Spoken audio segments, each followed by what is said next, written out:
Hello students, मैं आज आपको इतने दिनों से हॉब्स करा रही थी। अब मैं हॉब्स के विचारों का आज मूल्यांकन और आलोचना बताते हुए इसका आज मैं ख़त्म करूंगी और इसके बाद नेक्स्ट विचारक आपको लॉक कराऊंगी। रूसो मैं पहले ही करा चुकी हूं क्योंकि रूसो हॉब्स और लॉक के जो मानव स्वभाव है, जो प्रकृति है या राज्य का जो अनुबंध है, उनका मिश्रण है। तो उसके विचारों की जो आलोचना है वो काफ़ी की गई क्योंकि उसने एक तरफा बताया मनुष्य का व्यवहार। तो उसके विचारों की आलोचना हम इन सीधे पॉइंट्स के द्वारा कर सकते हैं। वो है, पहला है मानव स्वभाव संबंधी धारणा जो है वो उसकी एकाकी है। हॉब्स ने मानव का चित्रण एक असामाजिक, एकाकी और पतित प्राणी के रूप में किया है, जो एक तरह से गलत है क्योंकि मनुष्य का स्वभाव कभी भी एक तरफा नहीं होता। हॉब्स द्वारा किया गया मानवीय प्रकृति का ये चित्रण एकाकी और भ्रमपूर्ण है। वास्तव में मानव जीवन विभिन्न भावों और प्रवृत्तियों का सम्मिश्रण है और उसे हॉब्स की तरह दुर्गुणों का भंडार नहीं कहा जा सकता। मानव स्वभाव संबंधी संपूर्ण धारणा ने हॉब्स की दोषपूर्ण दर्शन को प्रबल किया है, कुछ भी आप कह सकते हैं। कैटलिन के शब्दों में हॉब्स के पूरे दर्शन का अधिकांश भाग उसके बुरे मनोविज्ञान के कारण है।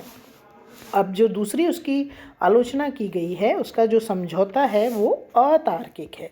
हॉब्स का सामाजिक समझौता इस दृष्टि से अतार्किक है कि उसने प्राकृतिक अवस्था में परस्पर संघर्षरत व्यक्तियों के पारस्परिक समझौते के आधार पर राज्य की स्थापना की है। सिनपोजा ने कहा है तथा उसके पीछे आने वाले आलोचकों का कहना है, सिनपोजा और उसके पीछे जो आ रहे हैं, हॉब्स की प्राकृतिक अवस्था में रहने वाले दानवों के लिए कानून प्रिय तथा विनम्र नागरिक बनना असंभव है क्योंकि एक तरफ तो मनुष्य इतना एकाकी, इतना दोषपूर्ण, इतना स्वार्थी है, फिर वो कानूनों को कैसे मान लेगा। हॉब्स का कहना है कि प्राकृतिक अवस्था संघर्ष की अवस्था है।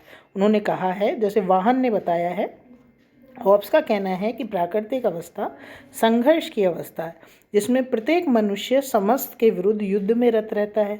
भला हम ये कैसे मान सकते हैं कि इस प्रकार के गुणों से विभूतित दानव रूपी मानव एक ऐसी अवस्था में प्रवेश कर सकते हैं या प्रवेश करने की इच्छा भी कर सकते हैं जिसमें उनकी पूर्ण स्थिति एकदम विपरीत हो जाए, जहाँ युद्ध के स्थान पर शांति का साम्राज्य हो और जिसका आधार सत्य तथा न्याय हो।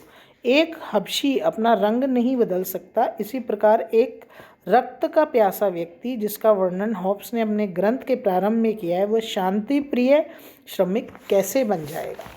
अब नेक्स्ट है, प्राकृतिक अवस्था का जो विवरण है वो अव्यवहारिक है।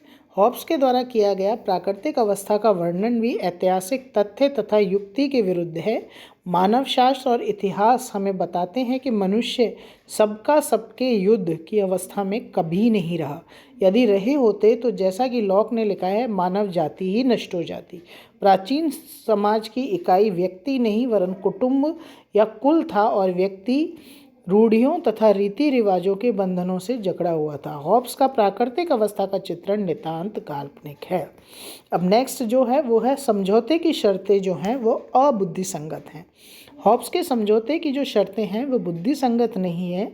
वह कहता है कि लोगों ने बिना किसी शर्त के अपने अधिकार एक व्यक्ति या सभा को दे डाले, जिसका परिणाम हुआ निरंकुश राज्य की स्थापना, जिसमें नागरिकों को कोई अधिकार नहीं। मानवीय बुद्धि से यह संभव प्रतीत नहीं होता कि कोई भी प्राणी इस प्रकार अपने सब अधिकार बिना शर्त किसी को देकर अपने को दासता के बंधन में बांध ले।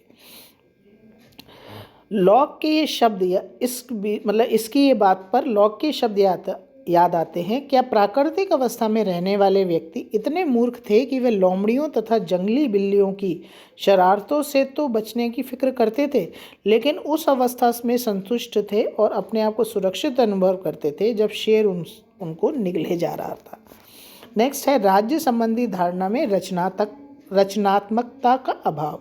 हॉब्स का राज्य भय पर आधारित है और उसके राज्य संबंधी धारणा में रचनात्मकता का नितांत अभाव है। हॉब्स का राज्य केवल एक पुलिस राज्य ही हो सकता है, जैसा कि गूच ने कहा है, लेवियाथन केवल अतिमानवीय आधार का पुलिसमैन है जो अपने हाथ में डंडा लिए है। उसका राज्य अनिवार्य बुराई है, दबाव का यंत्र है, स्वतंत्र विकासोन्मुख सभ्यता की प्राप्ति का पर्याय साधन नहीं बन सकता।